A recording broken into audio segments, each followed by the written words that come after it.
السلام علیکم ورحمۃ اللہ وبرکاتہ۔ جنید دریائی چینل کے سامعین و ناظرین، اللہ تبارک و تعالیٰ کی جانب سے بندے پر مصیبتیں تکالیف آتی رہتی ہے۔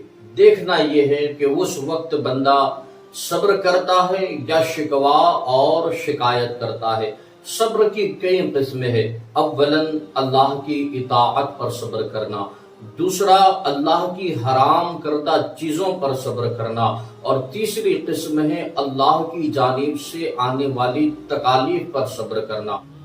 پہلی قسم، جو شخص عبادت الہی پر صبر کرتا ہے، یعنی ہمیشہ اللہ کی عبادت میں لگا رہتا ہے، نماز پڑھتا رہتا ہے، اللہ کی اطاعت میں دن رات بسر کرتا رہتا ہے، تو اللہ تبارک و تعالیٰ ایسے بندے کو 300 ایسے درجات عطا فرمائے گا جن کا فاصلہ، جن کی دوری زمین اور آسمان کے درمیان کے برابر ہوگی۔ اور اگر انسان اللہ تبارک و تعالیٰ کی حرام کردہ چیزوں سے بچا رہتا ہے، میں جوا نہیں کھیلوں گا، میرے رب نے اسے حرام کیا ہے، میں سود نہیں کھاؤں گا، اللہ نے اسے حرام کیا ہے، لہذا بندہ ان حرام چیزوں سے بچا رہتا ہے، تو اللہ تبارک و تعالیٰ اسے 600 ایسے درجات عطا فرمائے گا جن کا فاصلہ، جن کی دوری 7ویں آسمان سے لے کر 7ویں زمین تک ہوگی۔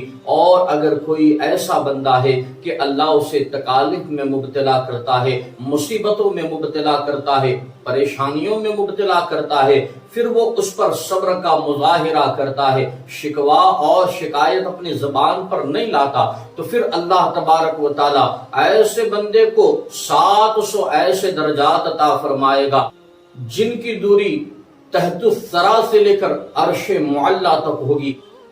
حضرت معاذ بن جبل رضی اللہ تعالیٰ عنہ سے روایت ہے کہ جب بندہ مومن بیماری میں مبتلا ہوتا ہے تو اللہ تبارک و تعالیٰ فرشتوں کو حکم دیتا ہے جو اس کے بائیں جانب ہے کہ اس کے گناہوں کو لکھنا بند کر دے، اور دائیں جانب والے فرشتوں کو حکم دیتا ہے کہ اس کی نیکیاں لکھتا ہی چلا جائے۔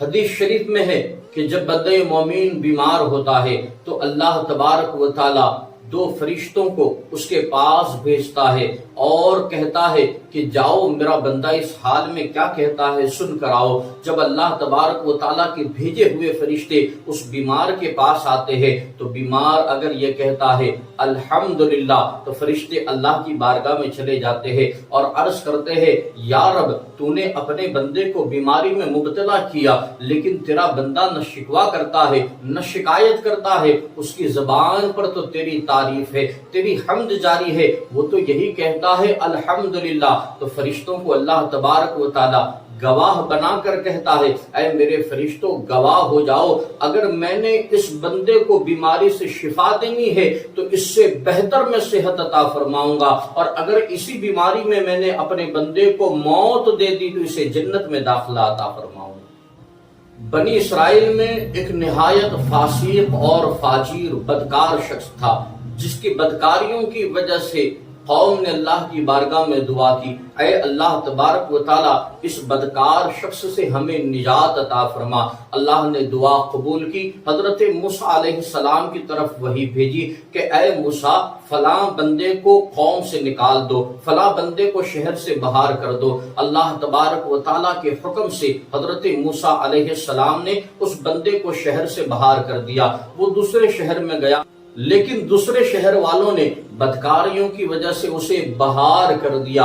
اب وہ ایک غار کے اندر چلا جاتا ہے، نہ جہاں چرند ہے نہ پرند ہے نہ انسانوں کا آنا جانا ہے، وہ اس غار میں زندگی بسر کرتا رہتا ہے۔ ایک وقت ایسا آتا ہے کہ وہ اس غار میں بیمار ہو جاتا ہے۔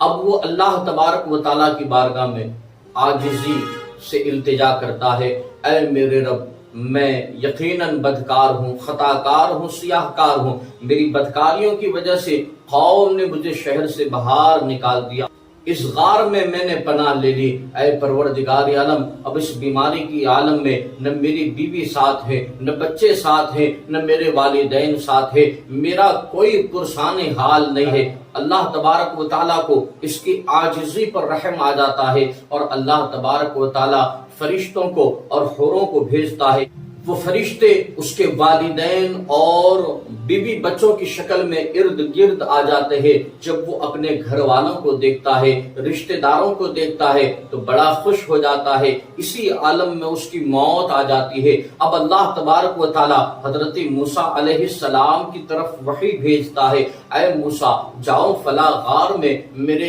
ایک محبوب بندے کا انتقال ہو گیا ہے، جا کر اس کی تجہیز و تکفین کرو اور اسے دفن کرو۔ اللہ اکبر۔